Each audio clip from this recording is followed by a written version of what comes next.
And we're going to be doing the MMA Contrarian betting breakdown for March 4th, 2023. And again, we're doing this live, and one of the improvements that hopefully we're going to make is to do most of these YouTube videos live, just in case anybody does have some questions that they want to put in there.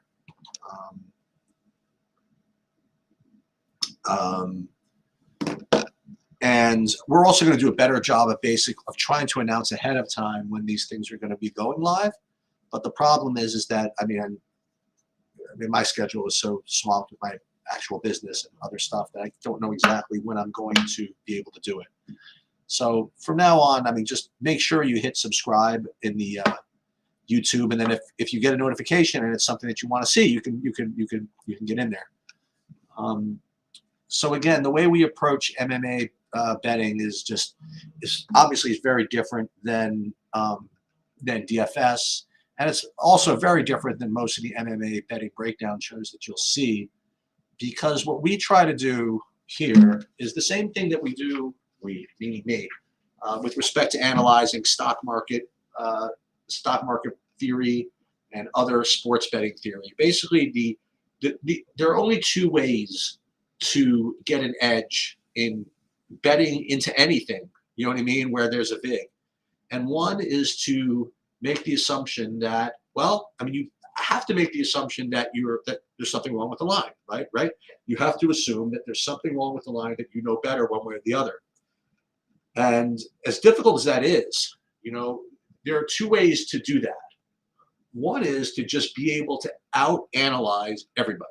In other words, you know how to analyze the fights, for example, better than anybody. You know how to analyze the companies for stocks better than anybody. You know how to analyze the NBA games better than anybody. And that you're so good and just so much better than the entire sum of the public that you could overcome the VIG in that way. But the way I like to deal with it, and let me share my screen, and the way I deal with stocks and sports betting and MMA betting as well, is I don't pretend to be able to out-analyze the sum of the public. Right? I don't pretend to know more about these fighters and fights than everybody else. But what I am pretty good at is figuring out where the majority of the public is. In other words, sometimes, basically, in every betting situation, there's all this information, all these beliefs, and all these thoughts that go into, you know, the wagering, which creates these lines pretty much. So if we can figure out how much of a line is driven by kind of public BS and bias, whether it be recency or popularity bias or anything like that, we could figure out, you know, where there's probably overvalue in lines, right? Not based on our analysis of the data per se, but just on our analysis of what people think is going to happen. And this happens into the stock market all the time. People will bid up these stocks just because it's such an incredibly easy story to tell. And usually fading those types of stories is usually the best idea, because remember, the price is what it is. And if you can feel as though a lot of the public bias is bidding up a certain prop or a certain situation, you could just basically fade that. And not to say you're always going to win, but trust me, in the long run, you're going to get just good expected value. And the cool thing is that if you play this way, you're going to get some kind of fun bets and some stuff that you're not really used to be betting, and stuff that's going to feel uncomfortable. But you know, we've been doing this now for 6 months in the MMA streets, and it's been really, really kicking ass.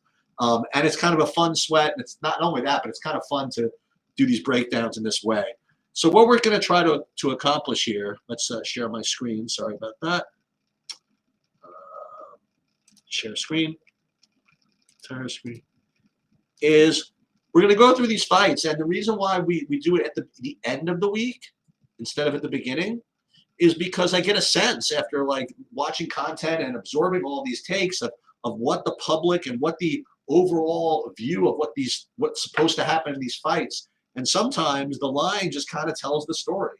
Like sometimes you'll see everybody like one particular side, but for some reason the line's not moving. So you probably should just take the other side because something's somewhat fishy. But we'll get into some examples of that. And and let's just have some fun. What we're going to do now, again, these are the rules. We are going to we're going to be betting on every single fight. Now, again, that's not the greatest money management in the world, but so what? That's what I'm doing. And I'm going to be betting 1 unit on every single fight. And now I'm sharing my screen, sir. And we're going to be betting 1 unit on every single fight. Now, for me, 1 unit is $180, whatever it is. And that's probably bad money management as well. Just weighing everything the same. But I don't care. That's what I'm doing. And it's putting my money where my mouth is. I'm going to be betting every one of these fights, and I'm going to be doing it probably live here. And if you want to be on some of these, great. But I'll tell you, if you could really, if you could grasp some of the concepts I'm talking about and get into this mindset of analyzing things in this way, it's going to make your gambling life, I promise you, it's going to make it, I want to say better. It's going to make it different. Let's put it that way. All right, so we're going to start with Esteban Ribovic versus Loic Razdapov. And we have Loic as a late notice replacement. And the idea is this, is that he is, despite him coming in under short notice, which I guess for this particular fight, no one seems to care, right? He's been fighting, quote unquote, the much better competition, I mean, by a lot. And he's got wrestling, and he's going to be able to use it just kind of at will against Ribovic, who just really has no way of stopping it. And he has basically fought nobody, okay? So with that said, why is this only minus 245? Like if this were the case and Ribovic was like had no shot and he's fought nobody and Razdapov has such an easy path to victory, probably be more like minus 300. So because it's like this tight, you have to think Ribovic has something. So we're going to go ahead and take Ribovic plus the 205, and we're going to do that plus 180. Okay, so let's see if we can recheck the location. Let's see if it's going to let me. It did. Oh, excellent. Okay. Next, we have Damon Blackshear versus Farid Basharat. Okay, now this one is easy. Okay, it just really doesn't get any easier than this, because you have all kinds of incredible biases on the Farid Basharat side. All right. Number one, you have Damon Blackshear, who's basically this journeyman who basically he has some grappling, but even in his last fight, he got 10-8 in the last round. But the real thing is the Basharat, because his brother, Jared Basharat, just came into town about a month ago, and he wiped the floor with somebody. I mean, I shouldn't say wiped the floor. He was really, really strong. And so people are just saying, oh, this Basharat, this brother is just as good, if not better. So it's going to be exactly the same thing. So let's just go. Not that easy, my friend. You know what I mean? Like, this is an incredible.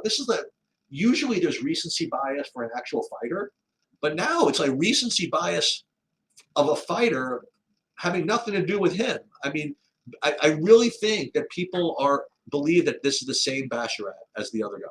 They don't really believe that, but you're getting a kind of like this Basharat like premium because of what his brother did. Like the idea being, well, if his other brother was good, then this guy just has to be good. And I don't know whether that's really being reflected in the line, but it has to be reflected a little bit. So for me, I am going to go with Damon Blackshear plus the 360 for 180. Okay. Jessica Penne versus Tabitha Ritchie. Okay, so again, this is extremely easy. You have Jessica Penne, who has bad takedown defense, and Tabitha Ritchie, all she does is take people down. Okay, you have Jessica Penne, who is 40 years old, and Tabitha Ritchie is much younger and is going to be much more active, and it's just going to be an easy situation of her just taking her down, holding her down, and winning a decision. So with that easy story, that is the last thing we're going to be playing. So we're going to either play like Ricci, like inside the distance somewhere, right? Or we're just going to play Penne. And one thing about Penne, which I kind of like, is the fact that she's 40, okay? That she's exactly 40. Like if she were 39, like for some reason, it wouldn't be quite as bad. But because now she's 40, I think that she's getting an extra bit of negativity. But I will say this, I mean, they fought this fight before, Okay, now I want to sell you on this idea.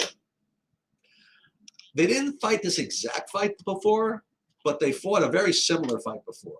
That being, okay, Jessica Penne fought Lupi Godinez a couple years ago, which a couple years ago is not that long ago, like 2 years ago. And Lupi Godinez was supposed to come out, be a wrestling machine, and wrestle and control Jessica Penne and have it easy with her. And it just didn't work out that way. And Penne got the dub. It seems to be the exact same thing. And the other part about this is they ran this fight like they were going to have this exact fight like a year ago or 6 months ago. And Tabitha Ricci was like only minus 190. I mean, what happened in the last 6 months that made Ricci a minus 300? I can't think of anything. So we're gonna take Jessica Penne. Now the only question is do we want to get just super greedy? Okay, because and I've to shot this out to Magic MMA. I mean he's literally the funniest guy in the face of here. Him and Andrew Gombis run this incredible betting show. I mean it's literally the only betting show I watch. It's just I mean in its entirety. It's literally the greatest thing ever. I mean if you have a sense of humor and watch this. And they suggested, or well, actually Magic suggested this, and I might try this. Like, is Penne by submission? Okay, it's just such an awesome play. I mean, you have Ricci who's going to be taking her down a lot, and one thing that happens in these takedowns is women sometimes throw up these arm bars and these submissions, and if you can get Penne at what I think is going to be like 10-1 or something like that. Let's see. Yeah, Penne win by submission is 10-1. We're just going to be forced to try it, and if it succeeds, I'm going to give them full credit. I mean, I'll play Penne anyway, and maybe I'll play Penne and Penne to win by submission. But no, let's just play Penne by submission and take a shot. Okay. Moving on to the next fight, you have Mana Martinez versus Cameron Simon or Simon. So you have a 22-year-old Simon who in his last fight just here's the narrative.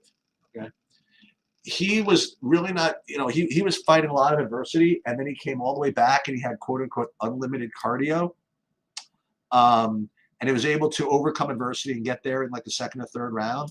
And he's 22, and you have Mana Martinez who. He's basically, he's not to say KO or bust, but he has a lot of power. And the longer the fight goes, he might have a little bit of a struggle. So what we are not gonna play is something like Simon round 2, round 3. Okay, the only thing that's really eligible to be contrarian here is either something like Simon in the first round, or maybe something like Martinez by decision. So let's just see which is actually more. More juicy. Let's take a look at these. So we'll have round props. Simon in round 1 is plus 275. And you have Martinez by decision is plus 600. So let's do that one. Martinez by submission by decision plus 180. I just think there's natural good value in these types of contrarian takes. Okay. Ian Gary versus Kenan Song. So there's a lot of hate for Ian Gary. Don't know. Well, I couldn't say I don't know why, but I don't know whether the way he looks or whatever it is. But he's had 3 fights in the UFC, and every one of them has been kind of pedestrian, And so nobody really believes this guy's really good. So what we're gonna do here is basically just fade that, and we're just gonna play Ian Gary in the first round. Okay, so. Ian Gary, round 1, plus 150.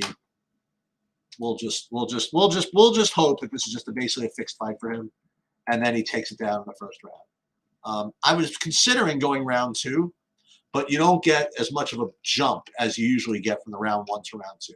So we're just going to go Ian Gary round 1 plus the 150. All right, Julian Marquez versus Marc-Andre Barriault. Okay, so here's the deal.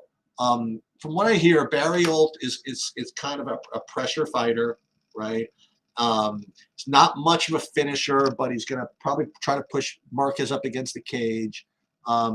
And Marquez apparently has, he does throw up good submissions. So that's basically his path to victory. So again, all that is probably what's factored into these lines. So any prop involving Julian Marquez by submission is probably bad value. And I think that any prop involving Andre Barriault by decision is probably bad value. So what we're going to do is play Marc-Andre Barriault inside the distance. So we'll take a look in the way that works is winning method, Marc-Andre Barriault. So win by either TK or submission, plus 175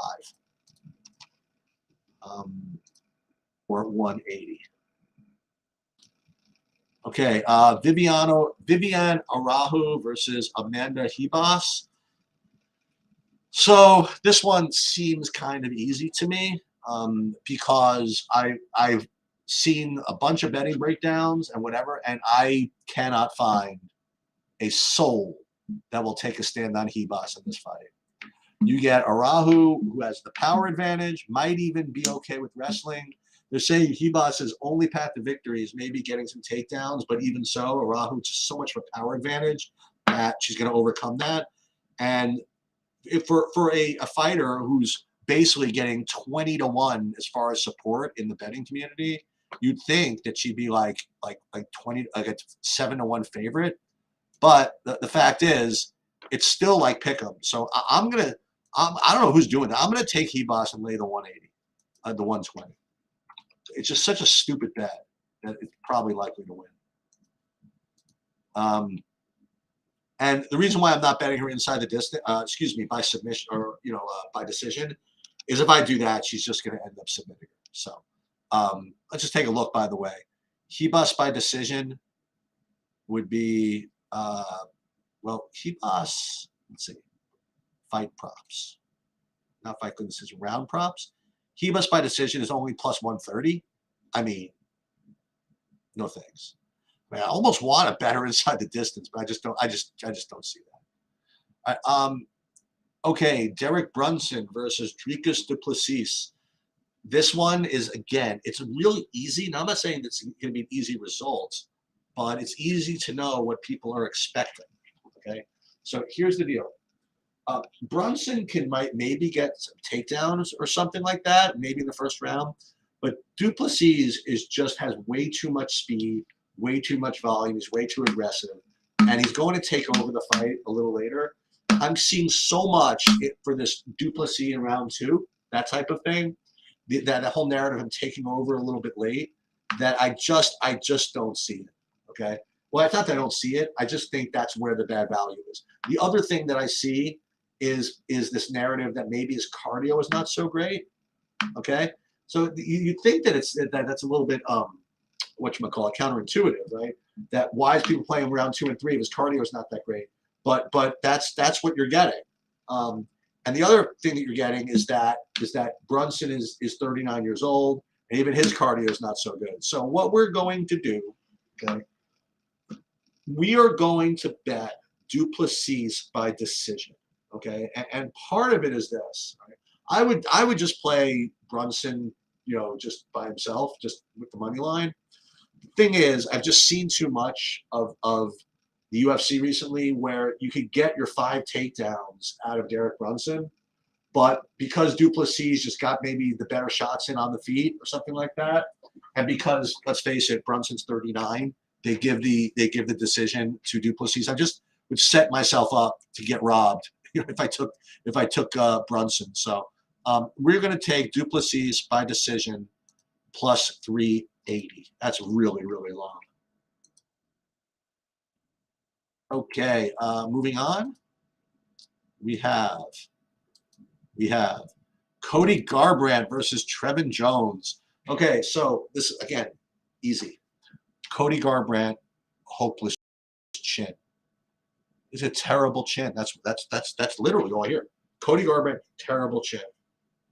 Trevin Jones sits there and does nothing until he gets that counter KO.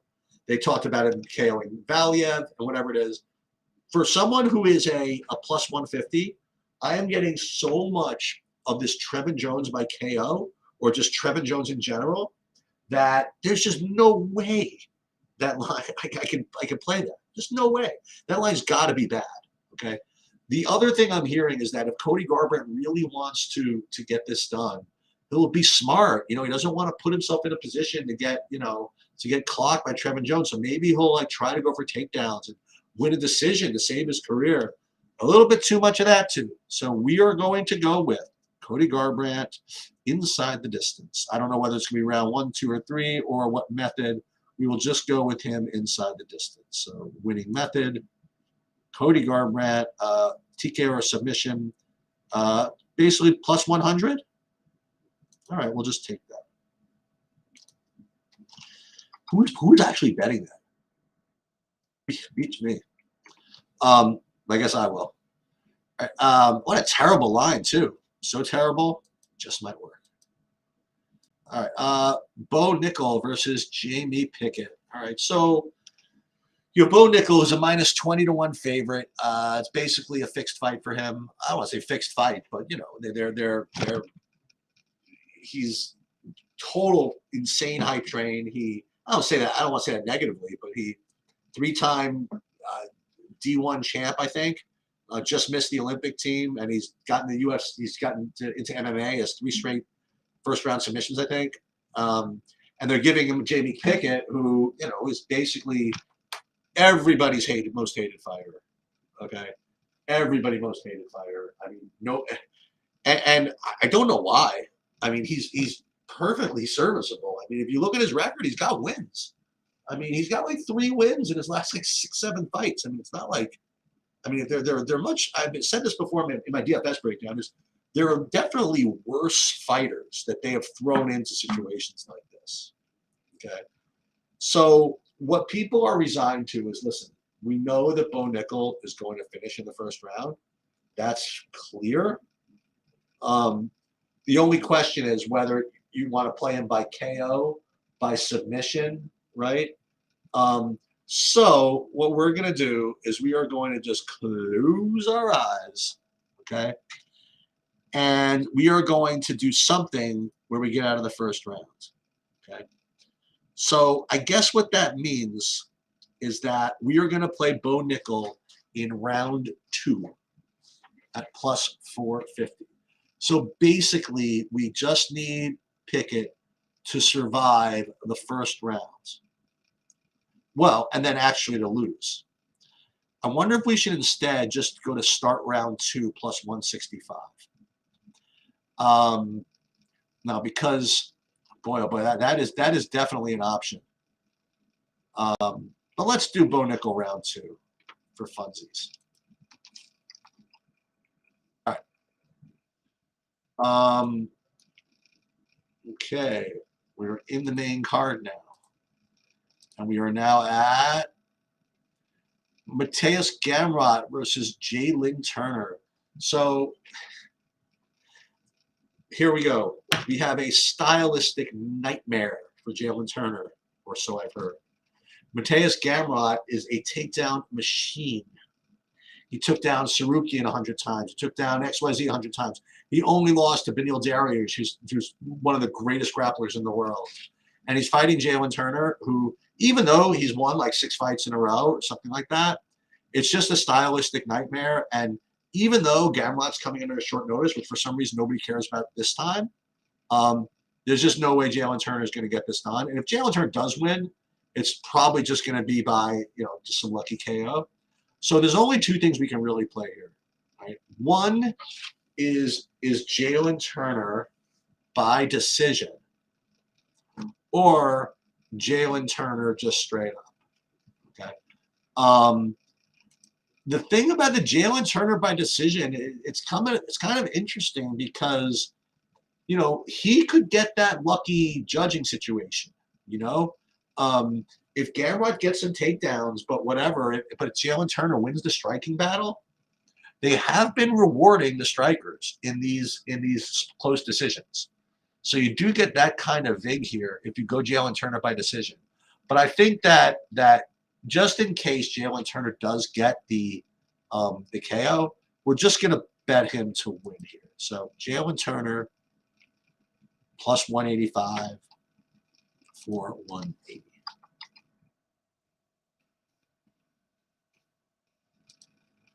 All right. All right. Jeff Neal versus Shavkat Rachmanov. Ooh. So this one is a little bit tricky, okay? Because it's not as if Jeff Neal is just some bum. You know what I mean? He's just the problem. He's coming off of an amazing performance against Luque. So I don't think it's safe to say that people are ignoring Jeff Neal. I have to feel there's got to be some recency bias in his actual line, you know. And yet, on the other hand, you have Rachmanov, who is. Oh, thank you, Travis. If Neal missed weight, I hope that doesn't mean he's out of the fight. Um, Maybe I do hope it means that. I don't know. Um, I I don't think that Rachmanov would care. You know what I mean? So I don't. I think he could just go ahead and fight that. Well, if it doesn't happen, you know what? I'm going to save $180 then.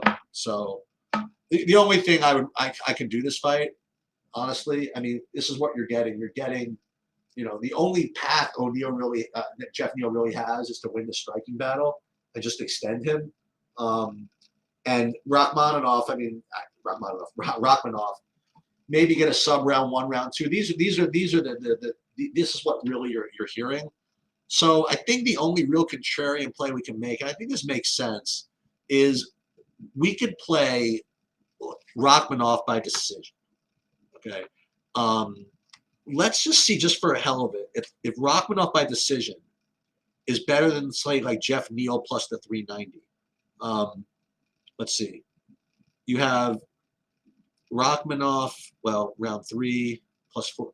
Round three, 1,400. Wow. Well, that's by submission in round three. That's not the same thing. Rachmaninoff by decision plus 200, or Rachmaninoff round two plus three. Isn't Rachmaninoff round two like a better play than Rachmaninoff by decision? I think it has to be. So we're gonna do that. We're gonna do Rachmaninoff round two, especially with the missed weight. Like if this goes off, I don't see how Neal's gonna make it through 3 rounds. Anyway, yeah, if that fight doesn't happen, I'm kind of hoping it doesn't, because that fight's giving me a headache as far as DFS goes. Okay, just a couple of more, right? Yeah, just 2 more fights. So Valentino Shevchenko versus Alexa Grasso. So Alexa Grasso is the striker, and her only path to victory is kind of an all-volume striking affair. I just can't bet that side of it. I mean, and if anything, if I were going to bet Alexa Grasso, you don't want to make a prop of her even like by decision or something like that, because that's probably overvalued. If anybody's playing Alexa Grasso, it's probably by decision. So if I were going to play Alexa Grasso, it'd probably be by KO, which I'm not doing. So I think what we're going to do is we're going to play Valentina, and we're just going to pick just kind of our favorite round, you know. Or we could just, for my money, I don't want to say take the free money, but Shevchenko inside the distance. I mean, I don't know, man. Over 5 rounds? Don't you think that over 5 rounds, she's probably going to get there? Yeah, probably. So you know what? That's a little bit too easy. We're going to pick our favorite. So it's either going to be Shevchenko in, well, we should just go for our favorite. We should just go for round 2, but you're getting a big bump to these later rounds here. Shevchenko by decision plus 175. I'm not doing that. Shevchenko round 5. Basically the narrative of she just keeps taking her down and keeps taking her down, and eventually Grasso just can't take it anymore. We'll go round 4. I like it, though. I like that idea. Round 4 plus 1,400, 180. And finally, you have, now this is actually really interesting. The fight, Cyril Gane versus John Jones. It's so weird because you're getting a lot of public money on John Jones. And yet you're getting a lot of kind of sharp money that's on Cyril Gahn. So you can't really bet either side because the sharp money is probably just betting more money. So I think the line is probably fair at whatever it is. But what I am getting is this, okay, is that Cyril Gahn, he'll win like a striking-based decision, okay? He just kind of avoids danger and this, that, and the other thing. So what I'm going to go for is the narrative of that basically John Jones is done. That he had 2 or 3 really bad fights to end his first career. And then 3 years later, he's coming back against Cyril Gahn. We're going to take Cyril Gahn inside the distance. Okay, so that's what we're going to do here. Cyril Gahn, we're not going to play any round or anything like that. I mean, if you are really smart, I mean, if you really wanted to bet the ultimate FU narrative, I just want to see what this price is. You could play Cyril Gahn in round 1 for 11 plus 1,100. Boy, oh boy. I mean, any of these rounds work. But we're definitely playing him inside the distance. And it's possible he gets a submission, I guess. So I'm not going to go by winning method being just submission. So let's just pick him. Cyril Gahn inside the distance plus 380. Let's go. I like that. So we're just going to review what we have here. From the beginning, we have Ribovich plus 205 for 180. We have Damon Blackshear plus 360 for 180. We have Jessica Penne by submission. Yikes. For 180 plus 10 to 1. We have Manny Martinez by decision plus 600, 180. We have Ian Gary in round 1. We have Burial inside the distance. We have Hebas minus the 120. We have Duplessis by decision. And we have Cody Garbrandt inside the distance. We have Bo Nickel round 2. Jalen Turner plus the 185. Shakhmat Rachmanov, if the fight goes off, plus 380 round 2. Shevchenko in round 4 to get all of the money back that we lost in the previous 12 fights by getting her at plus 1,400 in round 4. And then Cyril Gahn to win inside the distance at plus 380. 14 bets, $2,520 in the drain. That will do it. Good luck, everybody.